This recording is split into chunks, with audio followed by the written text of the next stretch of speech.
guys, hindi lang tong Hati Diary ang another budol kasi marami pa akong nabili na naman.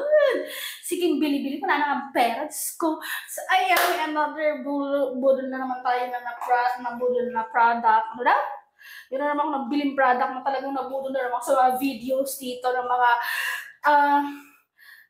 shoppers, creators na mayorns. Ito yung, ano ngayon, yung trending na lipstick na talagang you can use it anywhere you want to go. Charles! Ayun siya.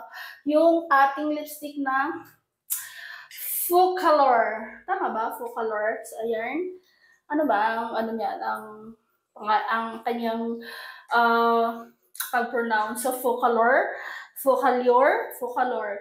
So, ayan siya, guys. Ayan siya. Nilipstick ko na siya, guys. So, ayan siya. Red siya. Ang kulay niya is... So, ayan siya, guys. Oh, kulay red.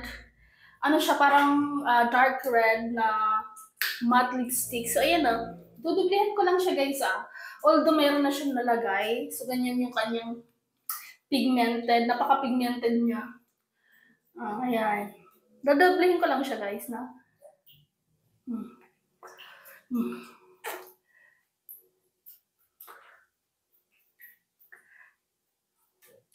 So, ayan. Diba? Pak na pakong. Ang ganda. Ganda ng kulay niya, guys. So, number 301 siya, guys. Kung gusto nyo, 301. Red na red siya. Pwede siya sa mga morena. Yan. Yung kulay ko kasi is morena. So, gusto ko yung kulay na ganito. Yung red na parang siyang dark red na light lang naman siya na pagka-dark. Hindi siya